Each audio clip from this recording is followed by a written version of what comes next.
Olha, Vamos. então eu tava para a gente finalizar, responder a pergunta da professora Ana Paula, Aham. é, E a do do Fábio, Fábio, né?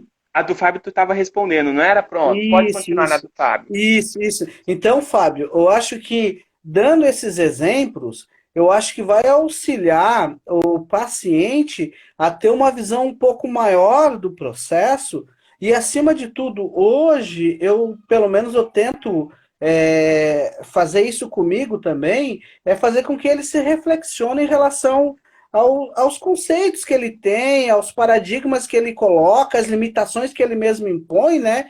Que muitas vezes ele precisa perceber que muitas vezes é ele que está com autossabotagem, não no sentido de achar que precisa ter uma lesão, de reconhecer que ele está tendo alguma alteração que faz com que o seu organismo responda ele sentindo dor. E que isso ele precisa daí analisar o porquê que ele está tendo essa dor. Entendeu? Então, eu acho que isso é uma percepção bem legal e por isso que, normalmente, a dor crônica ela precisa ter um olhar multiprofissional no sentido de tentar entender para estar efetivamente contribuindo com o paciente. Esta é a forma assim que eu vejo, né? Que eu vejo em função da experiência pouca clínica que a gente está tendo mais agora, mas principalmente da minha leitura e do que eu vivenciei aí com essa abordagem. Professor, tem uma pergunta aqui. A professora Ana Paula Gondim, ela é sua colega de formação, é farmacêutica também. Ela é Aham. aqui do Departamento de Farmácia Clínica da Universidade Legal. Federal do Ceará e ela trabalha com saúde coletiva, estudando o efeito de benzodiazepínicos na saúde mental de Aham. crianças, né? E Certo. aí ela parabeniza pela live e ela deixou a seguinte pergunta: ó, as pessoas percebem e reagem à dor de forma individual e social. Sim. Daí, a influência da cultura pode ser Pode. explicada pelo modelo da neurociência? Como que a cultura influencia na percepção e de forma como lidar com essa dor?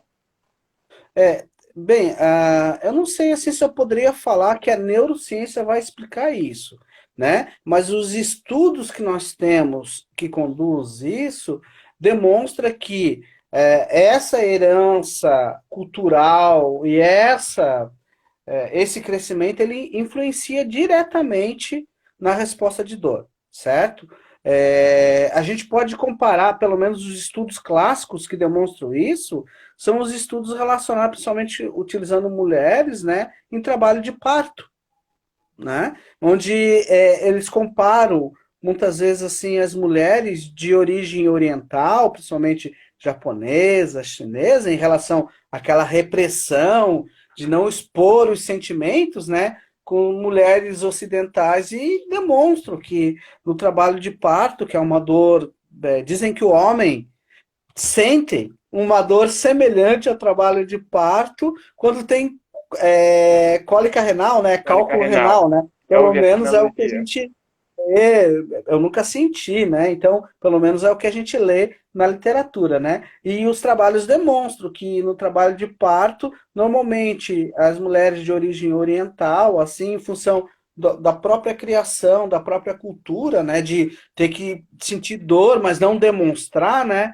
Elas o fazem isso. Então, isso, de fato, isso é uma coisa assim que a gente tem muito. Agora, a gente precisa também ver. Hoje a neurociência ela vem estar trazendo alguns dados a mais para tentar entender principalmente o que nós temos na nossa caixinha aqui, né?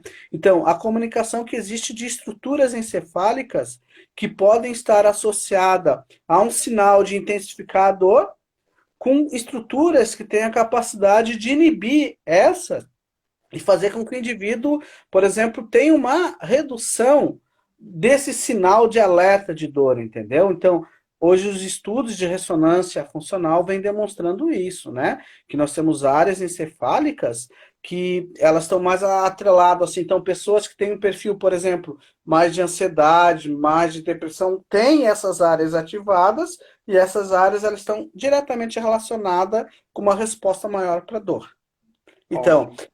Se eu conseguir mudar isso, então eu posso estar citando, por exemplo, núcleo accumbens, o próprio córtex pré-frontal, né, área do sistema mesolímbico, né, que estão relacionados com essa emocionalidade. Se eu conseguir fazer com que haja uma diminuição dos inputs que chegam nessa área, eu posso fazer com que eu tenha uma alteração da resposta de sensibilidade do indivíduo, ou seja, esse indivíduo passar a ser um pouco mais resistente à dor, né?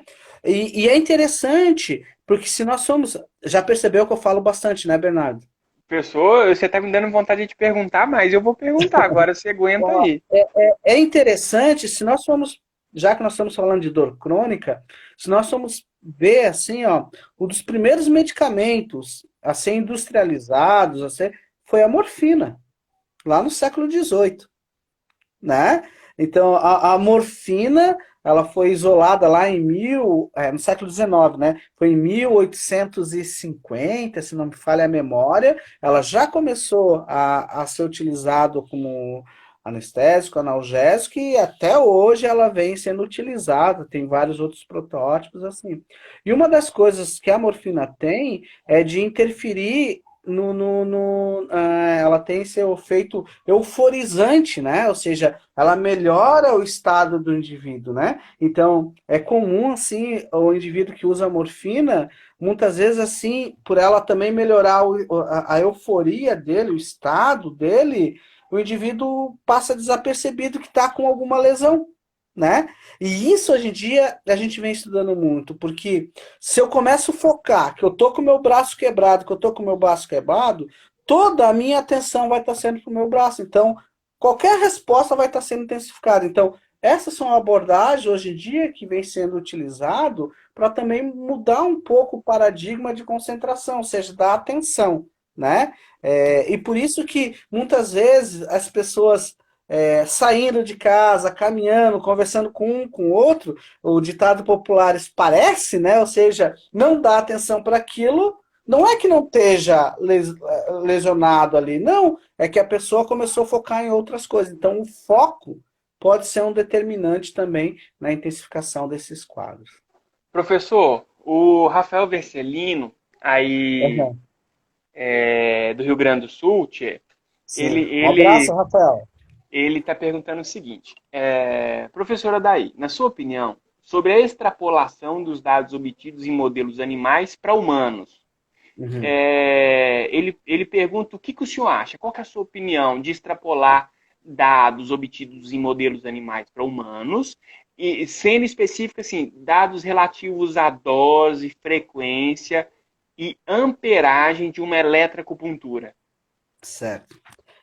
Rafael, um abraço, hein? Olha só, a tua pergunta ela é muito interessante e eu vou ser bem honesto contigo, tá? Na realidade, hoje em dia,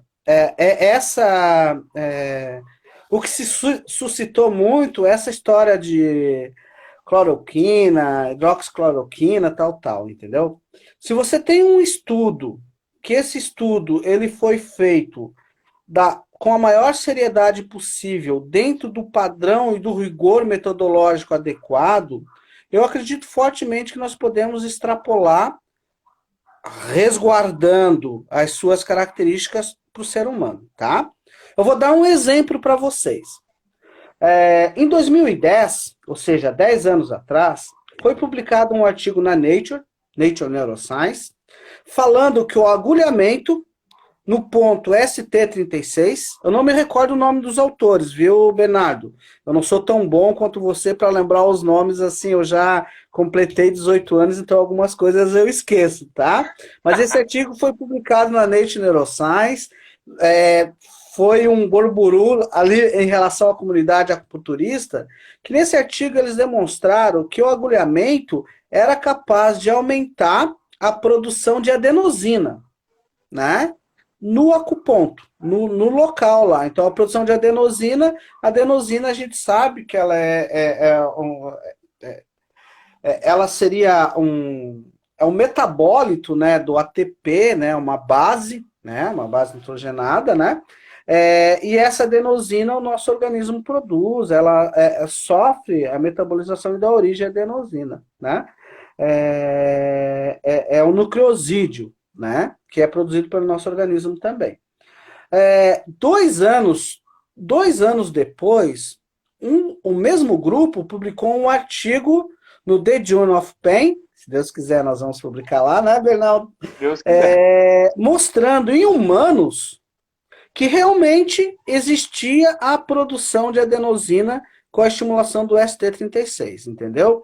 Então, eu acho que esse é o exemplo que eu poderia dar para você, que foi uma pesquisa feita em animal, em camundongo, utilizou, inclusive, camundongo com deleção gênica para a produção de receptores de adenosina, e 2, 3 anos depois foi feito um estudo simples, não foi um estudo para mostrar a eficácia, e sim para mostrar se existia ou não a produção de adenosina quando se estimulava o ST36 em indivíduos. E foi um estudo que, com rigor assim, metodológico, ao meu ver, muito interessante, e esse estudo confirmou o que foi mostrado, né, 2, 3 anos anteriormente, que foi publicado no Nature Neuroscience. Então, eu acredito fortemente, se nós fazemos um estudo em modelo animal, dentro desse rigor do método científico, que nós temos grandes chances de fazer uma transposição para o ser humano. Agora, veja só, nós estamos falando de um tipo de situação clínica importante que ela não tem, como a gente norteou, ela não tem um fator causal. Ela é um fator que ela é multimediada, né? E não só ela é multimediada, mas que ela também tem várias percepções que é de indivíduo para indivíduo, que é a dor crônica, entendeu? Então, nós precisamos ser um pouco mais cautelosos nesse sentido, mas eu acredito, se nós fizermos a coisa de uma forma bastante robusta, dentro do método científico, nós vamos encontrar, sim, é isso mesmo, é Goodman, é isso aí mesmo. Apareceu aí para vocês, né? Eu vi, Nature Neuroscience. Eu sei o ano, não sei 2010, E foi publicado outro no The Journal of Pain, foi em 2012 ou 2013. É um estudo simples, foi com, se não me falha a memória, 22 indivíduos, ou 23 indivíduos saudáveis, onde eles estimularam, faziam microdiálise e quantificavam em HPLC e mostraram que tinha adenosina por trás disso. Então, isso revolucionou, porque nós pegamos os dados do RAM da década de 70 em relação à pergunta do Rafael de eletro, né, onde ele fazia eletroacupuntura, e ele mostrou que dependendo a potência, né, ou seja, a dose, né, eu tinha diferentes mediadores que são liberados, ou seja, começava a liberar endorfina, e assim sucessivamente, e que deu fundamentação para estar trabalhando com range de 100 amperes, e assim sucessivamente, com eletro, né? Existe essa resposta que vai ser iminente e que a gente precisa estudar. Então, eu acredito fortemente que, por mais que nós tenhamos limitação em relação à dor, porque, como eu falei, ela não é uma coisa simples, né? Mas eu acredito que, hoje em dia, até os métodos de pesquisa em animais de laboratório, eles estão sendo um pouco mais robustos, né? Ou seja, nesses últimos 5 anos, vem se mostrando que nós podemos, sim, avaliar o lado de emocionalidade dos animais, entendeu? Que até então, o método que nós usávamos é um método de resposta, ou seja, eu induzia uma lesão e ia lá estimular, ou seja, calor, frio, cutucar os animais, e hoje não, nós podemos ter outras avaliações um pouco mais fina, né, que pode aumentar a robustez da nossa análise e predizer uma resposta melhor, fazer uma transposição melhor para o ser humano, né? Que é justamente o que pega hoje em dia, a substância ter a capacidade, ou o método ter a capacidade de estar atuando nesse componente emocional da dor. Tá? Professora Por Ana quê? Paula. Desculpa, pode falar, professor. Por quê? Porque nós falamos anteriormente, né, que muitas vezes o indivíduo sente dor sem ter lesão. O exemplo é a fibromialgia, né? Então, hoje está muito claro isso, que esse lado emocional a gente precisa trabalhar bastante, ou seja, essa percepção. E aí o que você falou, o Bernardo, é fundamental, resiliência, é mudar um pouco o padrão mental, a forma de pensar, a gente não ser tão catastrófico, né, em relação de que tudo vai dar errado. E isso é uma mudança de paradigma, né? Porque muitas vezes nós somos criados assim, não, não, não, tudo vai dar errado, e a gente cria com algumas limitações, né? Algumas crenças limitantes, e que isso afeta diretamente a resposta de dor, ou faz com que a gente sinta mais dor, né? Ok. De uma forma mais intensa. Eu vi aqui que a prof. Ana Paula retornou agora há pouco. Eu não sei se ela ouviu sua resposta, mas, professora Ana Paula, qualquer coisa eu vou deixar o vídeo salvo aí no perfil do Gaipo. O professor Dai respondeu a tua pergunta e daí dá para você recuperar.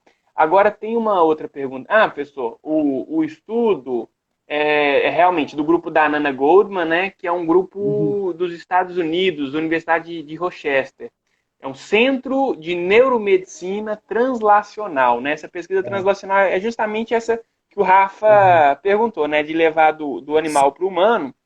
E aí eu queria saber o seguinte: existe uma estimativa, alguma conversa de bastidores ou algum dado mais confiável mostrando qual que é o aproveitamento ou quanto que consegue se reproduzir em humanos resultados que se vê em animais com Ah, pesquisas indoor. Então, por exemplo, um mecanismo que se descobre no animal, esse mecanismo também ele acontece no humano. Então, quanto que eu consigo aproveitar disso? Existe alguma coisa nesse sentido? sim, não, não. Quer ver? Olha só, Bernardo, existe sim. Quer ver? Ó, nós temos.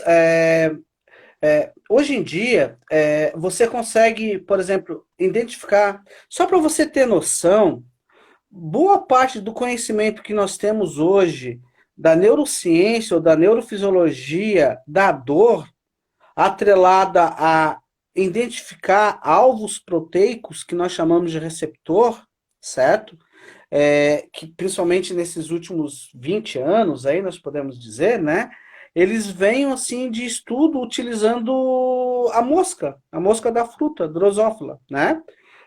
De conhecimento, por exemplo, da clonagem e identificação de canais iônicos que até então não se conhecia, como, por exemplo, os canais iônicos sensíveis à capsaicina, que são os receptores vaniloides, os TRPs, né? Os TRPV, V1, V2, V3, né? Do qual a capsaicina, que é um produto extraído da pimenta, que vocês gostam muito aí no Ceará, né? Então, a pimenta, o que que ela faz? Ela é capaz, tanto é verdade quando nós comemos uma cara, daí é na Bahia, né? O acarajé pergunta se é quente ou frio, né?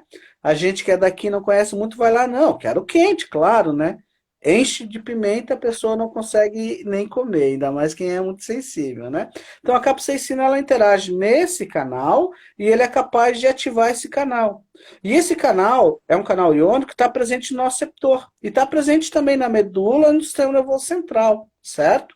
O que que acontece? Quando ele é ativado, ele dá uma resposta, um estímulo químico que leva uma resposta de dor, principalmente o calor. Por isso que quando nós comemos pimenta, a gente sente um calorão, né? Um termorreceptor, certo?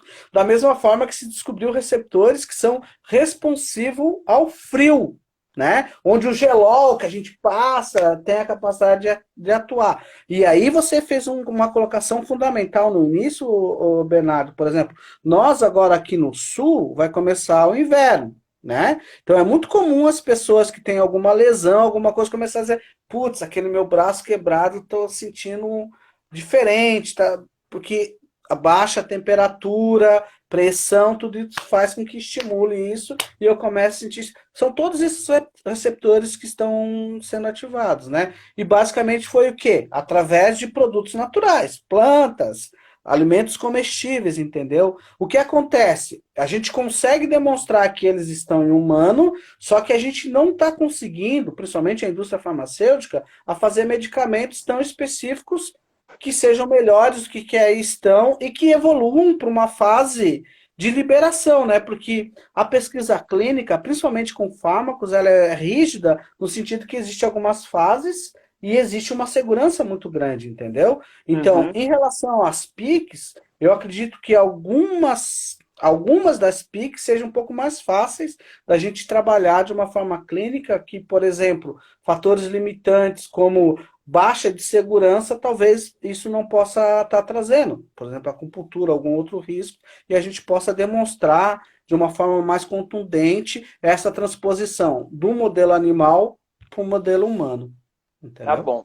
Professor, a última pergunta que a gente tem aqui é da colega Talita, aqui do Ceará, e ela faz o seguinte questionamento, ó. Está certo dizer que o indivíduo com boa gestão emocional tem mais competência na resolução do processo álgico?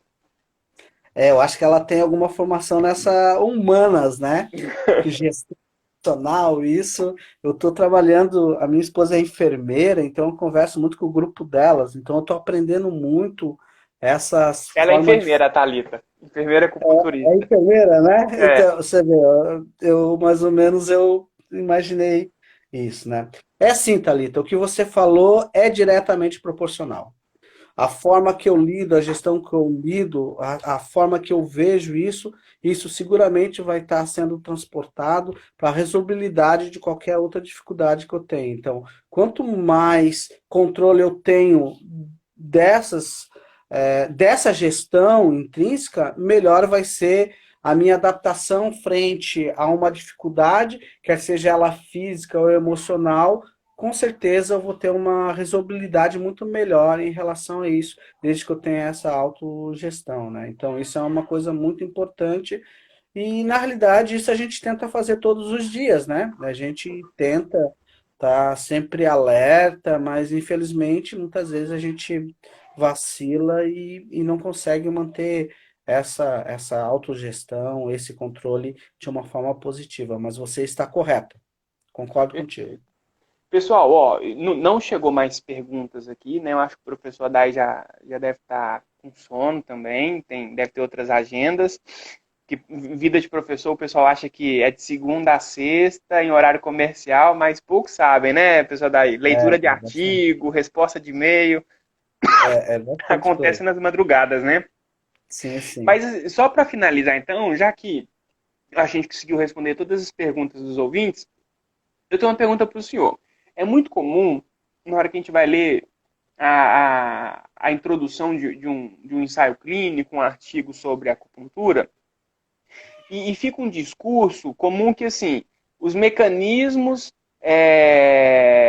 analgésicos da acupuntura ainda não estão bem elucidados, né? E eu acho que hoje, em 2020, com pesquisa avaliando marcadores como citocinas, né? E mesmo pesquisa utilizando ressonância nuclear magnética funcional, mostrando aí as vias ativadas pela própria auriculoterapia, eu queria saber do senhor, o senhor concorda com essa afirmação que os mecanismos da acupuntura ainda não estão bem elucidados? Não, não, eu, tipo assim, eu discordo. A gente já sabe muita coisa, sabe? Como eu falei pra ti, eu não sou acupunturista, né? Mas a pouca experiência que eu tenho com a acupuntura são advinda dos resultados que nós estamos produzindo lá no laboratório, né? Eu acredito que todas essas evidências já demonstram, sim, que existe é, digamos assim, ações que são específicas, ações que são claras, tá? Mas ao mesmo tempo, eu também acho que dentro de uma visão ocidentalizada, a gente pode esmiuçar um pouco mais isso, certo? Por quê? Por que que eu estou te falando isso, Bernardo? Porque desde que eu comecei a trabalhar aprender a acupuntura com os alunos, ou falo isso, né? Eu estou aprendendo todo dia a acupuntura com os alunos que estão no laboratório e com os que passaram. Atualmente eu tenho o Marcos Liboas Neves lá, que você conhece, que você mencionou, que eu estou aprendendo com ele. Então, para mim, é um aprendizado. E eu não tenho nenhum pudor aqui em dizer que eles são os mestres meus. O que eles falam, eu acredito, e o que eu procuro estar contribuindo é com a percepção que eu tenho da ciência, né? Então, veja só, o Bernardo, eu vejo essa minha visão, tá? Eu vejo a acupuntura como um medicamento, ou como um remédio. Melhor, como um remédio, não um medicamento, como um remédio, certo? Em sendo um remédio, ela tem as suas especificidades, não tem as suas especificidades, né? Os dados que nós temos lá no laboratório, por exemplo, demonstram o seguinte, ó. Se eu vou fazer dor, se eu vou trabalhar com dor, eu posso estar trabalhando com pontos que têm uma relação com dor, mas que têm relação com outros sistemas e outras funções, certo? Então, se eu faço, por exemplo, um estudo trabalhando com ST36, que é o clássico analgésico, e se eu pego, por exemplo, um ponto baço pâncreas 6, certo? Os dois têm efeito analgésico, tanto em modelos de dor inflamatória quanto em modelos de dor neuropática e assim sucessivamente. Agora, se eu vou estudar em termos mecanístico, dentro da visão farmacológica e ocidental, certo? Eu vou mostrar que o resultado final de analgesia é igual, ou vai ter uma diferença na sua eficácia, um maior, melhor, mas o meio que promoveu aquela analgesia é diferente, entendeu?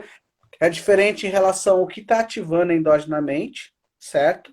E isso a gente consegue fazer através de uma abordagem farmacológica, usando ferramentas que a gente diz ferramentas farmacológicas, entendeu? Então eu acho que, pelo menos isso é o que eu penso, que a gente vai estar entrando não para tentar fundamentar, porque a acupuntura é fundamentada, mas eu acho que a gente vai tentando agregar algum valor dentro da nossa percepção e da nossa formação cultural, entendeu? Que eu acho que isso é importante e eu trabalho nessa perspectiva, entendeu? Agora, veja só, a gente está descobrindo algumas coisas interessantes lá no laboratório. Logo, logo, a gente vai ter dados ali do Marcos, por exemplo, que eu acho que vai estar mudando alguns paradigmas em termos clínicos, inclusive, entendeu? Eu acho que isso é interessante, né? E a gente precisa fazer. Então, eu vejo as PICs, sabe, Bernardo? Eu já compartilhei isso contigo, como uma grande oportunidade para a gente começar a fazer a ciência aqui nossa mesmo, entendeu? Ou seja, a gente fazer a ciência, a gente mostrar para nós mesmos que nós temos capacidade, que nós podemos fazer, que nós podemos contribuir para auxiliar a nossa população. E a população também entender que o que nós estamos fazendo é para o benefício delas, entendeu? Ajudar mutuamente. Então, as PICs, para mim, eu vejo nesse sentido. A gente precisa estar tendo, a gente precisa começar a ter os nossos dados para mostrar, entendeu? Ou seja, não só comprar informações que venham de fora. A gente precisa criar. Então, eu vejo uma oportunidade bastante grande para a gente nesse sentido. E, professor, tem um grupo muito bacana, né, que eu sempre tiro dúvidas assim sobre acupuntura e é um pessoal muito crítico, que é esse grupo do Rafael, do Marcos, do Aham. Fábio, do Betinho, né? E o que eu digo para eles assim que já que a pergunta da nossa live é neurociência da dor e Pix, quais as interseções, né? E eu acho que eu já até conversei com o senhor sobre isso, é que o bacana é que as PICs, ela está mostrando para a sociedade contemporânea e ela está mostrando para a ciência que o saber tradicional ele tem valor, né? Então, a partir da década de 60, que a gente teve uma transição epidemiológica, onde as doenças infecto-contagiosas deixaram de ser a maior causa de morte para ser as doenças de origem crônica, né? As doenças cardiovasculares, metabólicas, o próprio câncer, né? E nesse contexto de doenças crônicas, a gente sabe que o pensamento não é linear, né? Que uma hipertensão ela é multifatorial, uma dor crônica é multifatorial, um câncer é multifatorial, né? E toda essa lógica e esse conhecimento linear, mecanicista, que veio sendo construído desde a época de Descartes, Augusto Comte, e aí chegou com a implementação do modelo flexneriano biométrico em 1910 e que se tornou Sim. hegemônico na academia, ele se sentiu ameaçado. Porque a partir do momento que eu tenho um fenômeno à minha frente que não é linear, e as Uhum. minhas teorias, os meus pressupostos, eles São foram lineares. construídos para responder problemas de pesquisa lineares, ela se viu inefetiva, desamparada. E aí surge um resgate de um saber milenar que começa a mostrar uma mudança de desfecho. Eu nem vou dizer que é eficácia ou efetividade, porque Sim, precisa do ensaio clínico para dizer isso, sim, né? O quanto que um efeito específico supera os efeitos inespecíficos de uma sim. terapia de controle. Mas viram que essas medicinas tradicionais, elas modificavam o desfecho do paciente. Então, modificava o desfecho do paciente com dor, modificava o desfecho do paciente com hipertensão, modificava o desfecho do paciente com diabetes, com depressão, né? E isso da Uhum. década de 60 em diante. E aí, quem que eram esses pesquisadores, né? Eles eram profissionais que não tinham formação em PICS e que queriam utilizar do discurso científico para deslegitimar essas práticas. Sim. Mas com esse movimento, é, profissionais das PICs foram se tornando docentes e pesquisadores, e os próprios pesquisadores buscaram formações em PICs para entender mais, né? E o que a gente Uhum. fez foi o quê? Toda aquela qualidade metodológica de pesquisa que qualquer pesquisador sabe avaliar, ela continuou Uhum. presente. E o que mudou no desenho dos estudos foi a qualidade da pergunta e da adequação da intervenção, Sim, considerando esses pressupostos da medicina tradicional chinesa e outras medicinas. Tanto é sim. que a nova classificação internacional da doença, a CID-11, agora ela já incorporou nos seus capítulos as classificações diagnósticas da medicina tradicional e a partir de 2022 passa a vigorar, né? Mas o que é o bacana? As PICs mostrou para a gente que eu posso utilizar desses referenciais tradicionais para formular uma pergunta e uma hipótese clínica, uma hipótese de estudo, né? Porque isso é realidade na clínica, por exemplo, Sim. de acupunturistas, né? Mas que a pesquisa básica ela é fundamental para eu discutir meus resultados, para eu Sim. explicar por que, que aquilo aconteceu, né? Então, o que eu converso muito com esse grupo do Marcos, do Rafa, do Fábio, do Betinho com o senhor é que a gente também não pode generalizar, né? Não. Existem PICs e PICs, existe recurso terapêutico e racionalidades médicas, né? Mas que quando eu falo de acupuntura, o que eu tenho visto nos estudos clínicos, nos ensaios clínicos, é que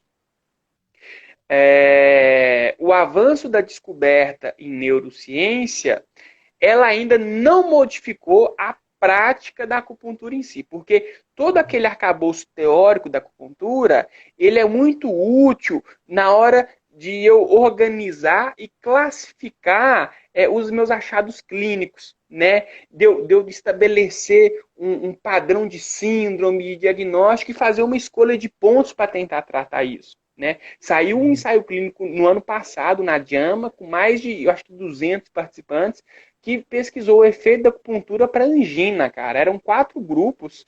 E você Sim. vê no desenho dos grupos que eles seguem uma teoria que é a teoria dos meridianos. Então a Uhum. hipótese do autor era que a acupuntura no grupo que seguia a lógica do meridiano do coração seria mais efetiva do que no grupo Chan, papapá. E realmente eles confirmaram essa hipótese, né? Foi um bafafá Uhum. danado.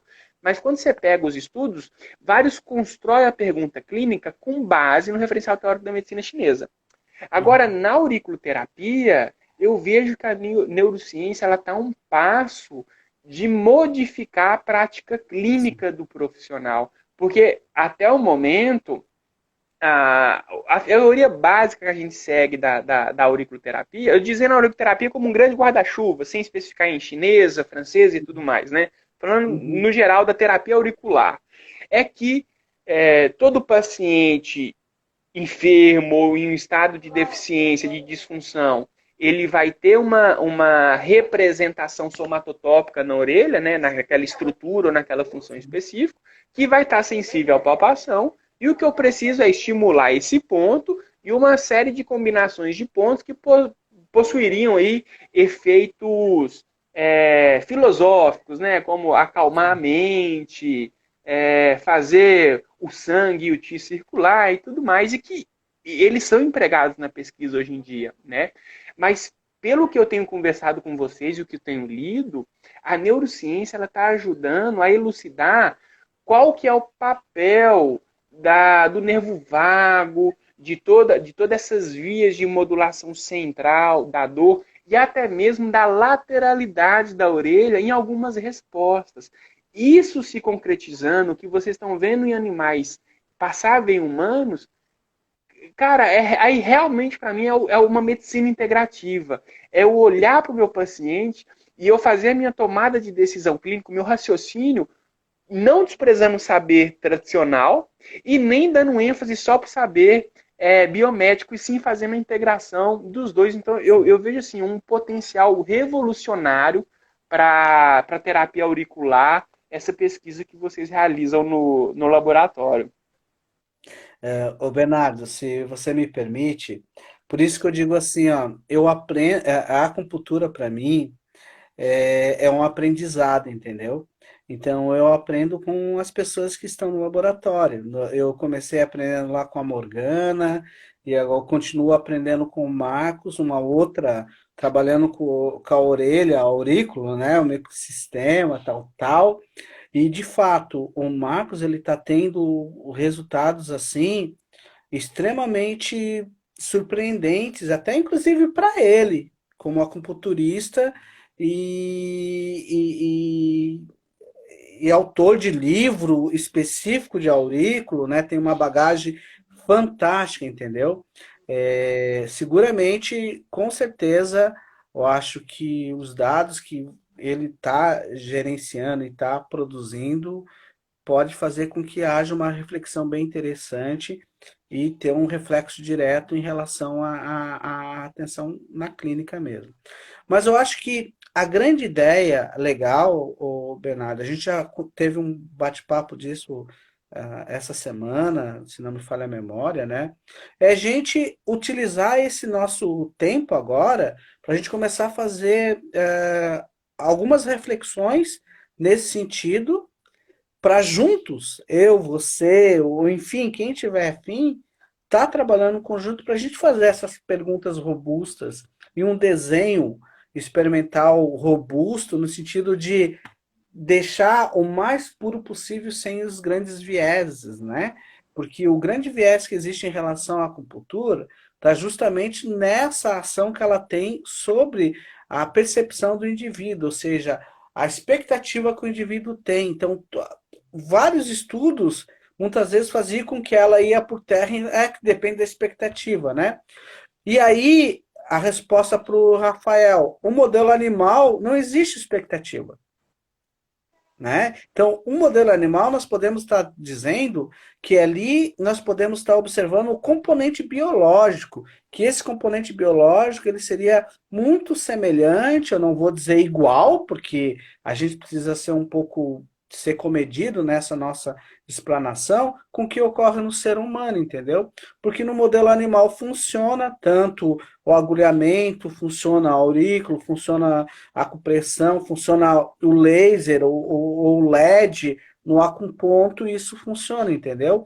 Agora, claro, ele é um modelo um pouco mais simplista, porque quando nós trazemos um paradigma um pouco maior, existem mais fatores que podem estar atrelando ali e essa matemática pode não fechar um número inteiro, entendeu?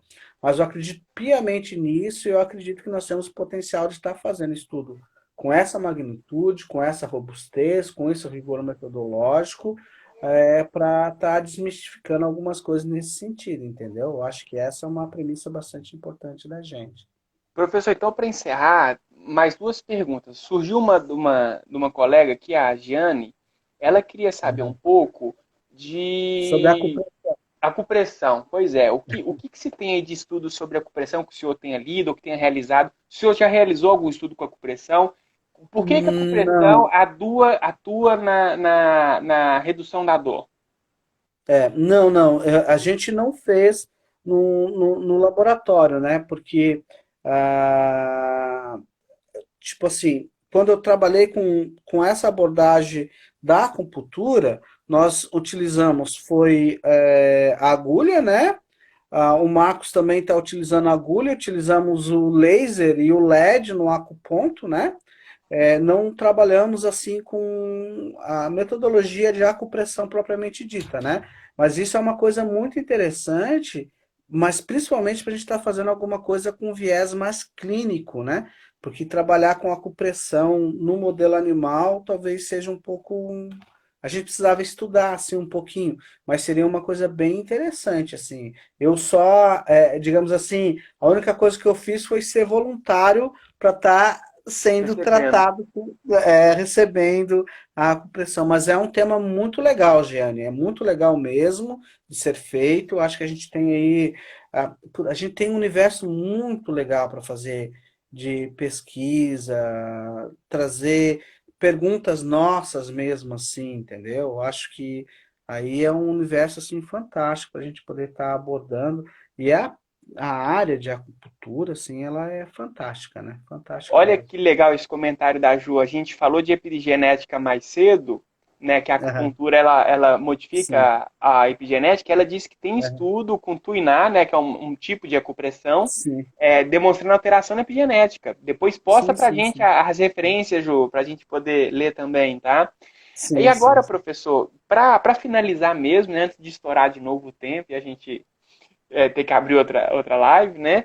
Eu queria, assim, primeiro, que o senhor falasse um pouco sobre como que o interessado em fazer pesquisa com o senhor, como é que ele pode tentar ser um candidato, como é que é a Aham. rotina no programa de neurociência da dor, lá em Florianópolis, Uhum. e fale sobre isso primeiro, que depois eu vou pedir a segunda parte.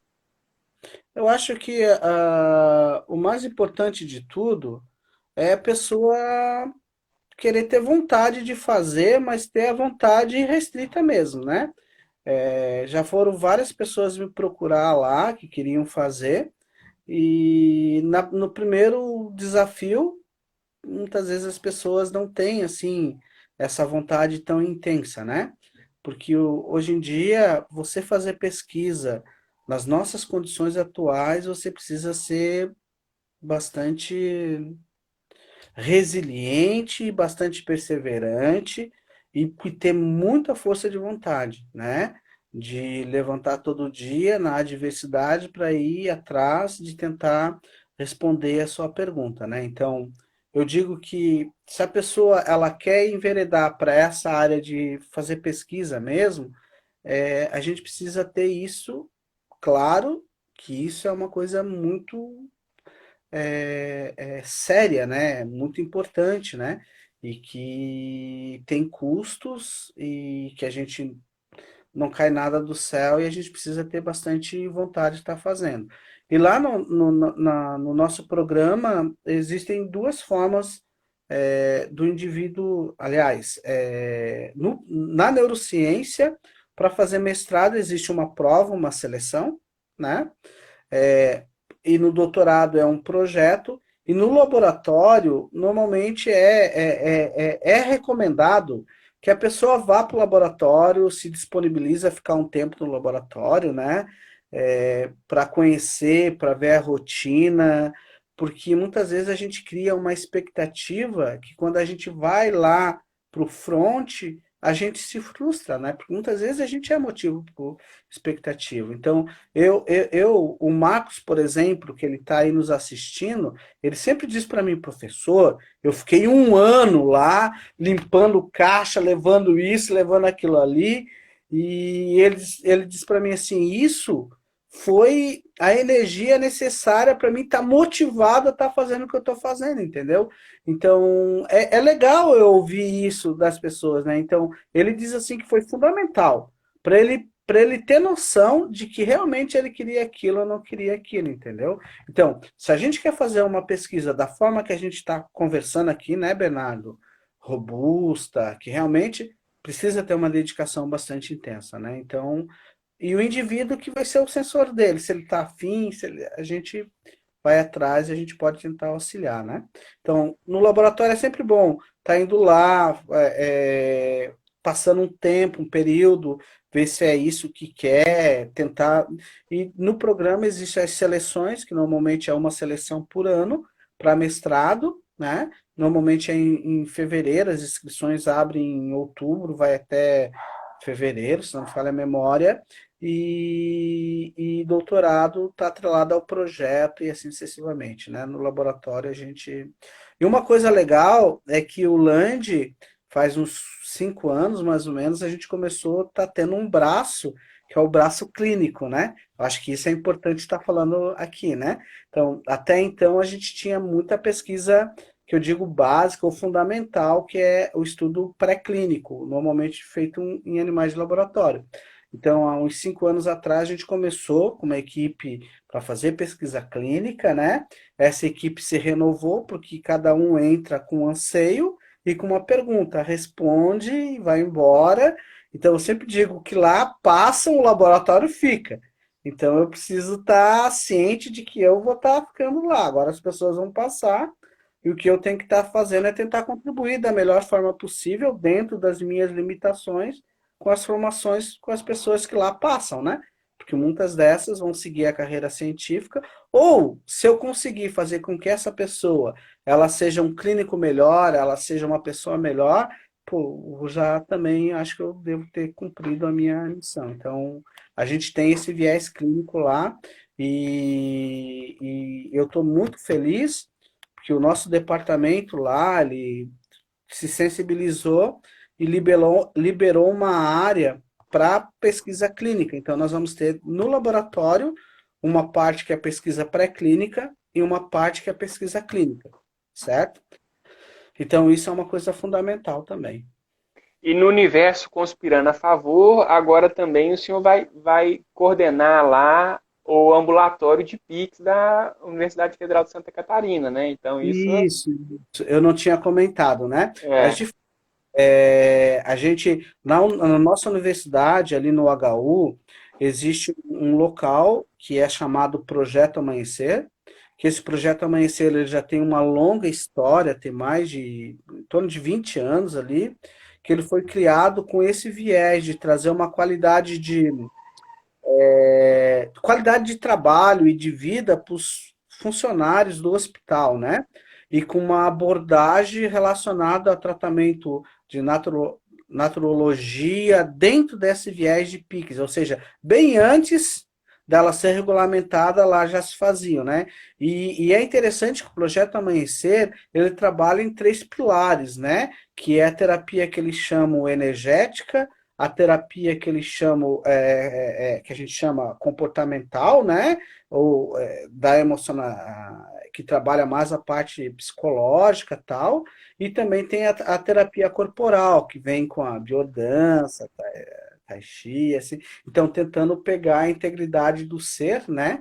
Desde a parte física até a parte sutil, né? Então, dentro da terapia energética, a gente tem reiki, tem apometria, tem várias técnicas que estão sendo contempladas pelas PICs, né? E esse projeto atende a comunidade de uma forma geral. Então, só para ter mais ou menos uma noção, o atendimento ali é por meio de voluntariados, né? Então, existem vários terapeutas que são voluntários, né? E, em média, por ano, há um atendimento de 11 a 12 mil pessoas, né? Indivíduos que procuram lá o atendimento, que infelizmente, em função da pandemia, né, a gente está com as nossas atividades suspensas, né, desde março, do qual foi a imposição que a gente teve e a própria universidade, então, mas a gente tem, esse desafio para mim de aprender, me envolver mais com as PICs, um trabalho extremamente grandioso que é executado ali na nossa universidade. Excelente. Então fica essa mensagem para a gente encerrar, né, gente, que você, mesmo não sendo um pesquisador institucionalizado, né, com um vínculo aí com um programa de Sim, mestrado, de doutorado, mas você pode já contribuir para a pesquisa e para a ciência da forma mais básica, coletando dados, né? Então, coletar o Sim. dado do seu paciente, ter um prontuário, registrar isso, se aproximar de um grupo de pesquisa, mesmo que você não tenha interesse de galgar o título de mestre ou de doutor, mas você pode estar dentro de um grupo de pesquisa, fornecendo a sua expertise na assistência, no tratamento, fornecendo uma carga horária aí da sua semana para ajudar a coletar dados, organizar essa demanda, entendeu? Isso aí é muito importante. Um grupo de pesquisa não se faz só com pessoas atrás de uma bancada, não se faz só com Sim. pessoas lendo artigo científico e não se faz só com pessoas aí fazendo cálculos estatísticos, né? A gente precisa de todo um suporte, pessoas com diferentes expertises, diferentes vocações, né? Para que esse grupo seja forte. E eu deixo aí, professor, um agradecimento por a gente passar essas 2 horas aqui conversando. Foi muito bom para mim, muito enriquecedor, né? E eu não tenho dúvida, como eu abri a live dizendo que você é um pequeno grande homem, né? Porque apesar dessa estatura baixa, mas é um grande ser humano. Desde o momento que eu te conheci, eu já criei uma simpatia com você, uma afinidade, né? Pela sua postura, sua atenção. E depois que eu vi ainda mais o seu currículo, assim, eu falei, meu Deus do céu, acho que esse é o exemplo que eu quero seguir, de não deixar todo esse sistema, né, de produção científica que torna as pessoas mais frias e vaidosas, né, isso me contaminar, caso um dia eu consiga construir um terço do que você construiu no campo da construção do conhecimento. Muito obrigado e eu deixo aberto aí para uma mensagem final, caso o senhor queira fazer. Não, ô, Bernardo, olha só, eu fico muito agradecido assim pela tua fala, assim. É, de fato, eu não. Se eu falar para você que toda a história que aconteceu comigo foi no sentido de eu entrar, é para fazer, eu vou fazer. E fui fazendo, fui fazendo, fui fazendo. Claro que a minha formação era de uma época em que o Brasil estava começando o sistema de pós-graduação, entendeu? Então, só para você ter uma noção, a minha formação no mestrado, eu sou da segunda turma de mestrado em farmacologia daqui da nossa universidade. Que o nosso mestrado aqui começou foi foi 96, em alguma coisa assim? 90, foi em 90.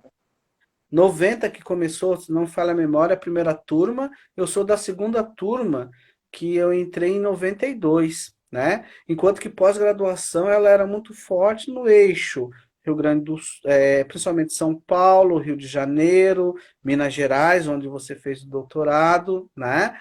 Daí foi se alastrando, Ceará, hoje é bem forte na área de farmacologia, farmacologia clínica, né? Rio Grande do Sul, Santa Catarina começou. Então, eu sou da segunda turma do mestrado e da primeira de doutorado.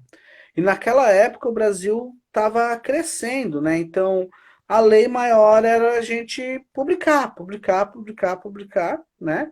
E por isso que o Brasil hoje ele tem o seu reconhecimento, ele está entre 14ª, 15ª colocação em termos de publicação, né? Claro que a partir disso outras coisas surgem, outras necessidades surgem e a gente tem que sempre estar galgando, ou seja, a gente não pode se acomodar, mas eu acho que o fruto desse currículo que você fala, que eu devia me orgulhar mais, às vezes eu fico meio tímido, Rapaz, eu não sou, 300 artigos e não sou, não o sou, índice H aí maior de não, 50. Não é para quem não quer, não. Pelé. não sou de estar falando muito, mas ontem, por incrível que pareça, quando você anunciou, que eu até estou aprendendo essa parte de tecnologia, né, Life, cadastrar, essas coisas, estou aprendendo agora. O computador para mim é só para digitar, não sei ainda. Eu sou de uma geração meia limitada, né, meia para essas tecnologias. Daí um colega meu me mandou, porra, tudo isso? Daí eu nem soube o que dizer para ele, entendeu? Porque eu acho que isso é um fruto de um trabalho, é um fruto de uma dedicação, que eu tenho maior orgulho, e eu te digo mais. Se você ir no meu currículo e você perguntar para mim o que foi feito nesse aqui, eu com certeza eu vou conseguir te falar quais foram as dificuldades, quais foram o aprendizado que eu tinha, porque eu tenho um maior carinho em todos eles, assim, eu procurei fazer com maior zelo, assim, então... Mas é essa coisa que hoje eu estou vendo que existem outras coisas importantes também, né? Então, muitas vezes, por exemplo, os artigos que você postou aí na Ah, página, né? coisa São louca. publicados em revistas, uma revista extremamente conceituada, né? Eu Uhum. nunca disponibilizei eles em site, você fez assim, entendeu? Então, infelizmente, eu ainda sou meio antiquado nesse sentido assim, de não fazer essa divulgação de ciência do que a gente está fazendo, né? Então, eu acho que isso é uma coisa que eu devo aprender, ou talvez me vincular com pessoas como você, que faz isso muito bem, para a gente poder mostrar para a sociedade, né, o que nós fazemos. E mais do que nunca, a nossa ciência precisa mostrar para a sociedade, né? Nós estamos passando aí por um movimento, assim, há algum tempo bem ruim sobre esse aspecto. Nós precisamos ter essa soberania, assim, ter essa independência de uma forma bastante importante, assim. Então, só queria te agradecer, assim, de coração e dizer que se você, em algum outro momento, quiser discutir um pouco mais, vou estar à disposição e que para quem ouviu, se precisar de alguma coisa e eu tiver condições de estar contribuindo, terei enorme prazer. E lembrar uma frase, não é minha, né? Dizem que como que é, nos pequenos frascos que tem As as melhores melhores, fragrâncias. entendeu? Então, uma coisa para jogar ao meu favor aí, né? Para a gente finalizar essa sessão aí, tá bom? Professor, muito obrigado. Eu acho que todo mundo que pôde ouvir um pouco aí sentiu também que essa live passou super rápida, né? Assim, E mais uma vez eu que agradeço, também fico à disposição para o que a gente puder contribuir. E eu espero ainda poder divulgar muito mais produção e conhecimento do seu grupo na nossa página, o artigo do Marcos, quando sair também, né? A gente eu vai estou dar idético, toda Marco. para dar toda essa força aí, porque assim, conhecimento é para ser compartilhado, né? E eu vejo que eu tenho um papel, é o que eu gosto de fazer, que é essa mediação entre o saber científico e quem está lá na ponta, que é justamente nesse processo de comunicação que a gente tem um gap muito grande, né? O Sim. pesquisador, muitas vezes dentro do seu laboratório, da academia, ele produz numa linguagem de difícil acesso. A gente sabe que o ensino formal já é difícil no Brasil, né? Imagina a leitura do inglês, imagina abrir um artigo numa base de dados, imagina interpretar o que está naquele artigo, né? E por outro lado, a gente tem o profissional da assistência com várias questões, várias dúvidas, querendo respostas. Então, do papel, já que o GAIP é um projeto de extensão, e o projeto de extensão ele tem como missão transformar a sociedade, então eu vejo no GAIPA uma pequena contribuição que é tentar transformar a sociedade através da ciência. A gente captar o artigo de qualidade, dar crédito para os pesquisadores sérios de qualidade, como o senhor, e tentar facilitar ao máximo essa comunicação com a ponta, né? Então, deixo aqui meus votos para que o seu grupo de pesquisa, seu laboratório continue sendo muito frutífero para a gente poder aproveitar ainda desses aromas e dessas fragrâncias que vai sair aí dos frascos Tá que o senhor certo. constrói, tá certo? Boa noite, pessoal. Beleza. Obrigado por quem Tá ficou até bom. agora, tá? E um grande abraço. Um abraço. Tudo de bom. Bom final de semana para todos. Até Um abraço. mais. Até, tchau.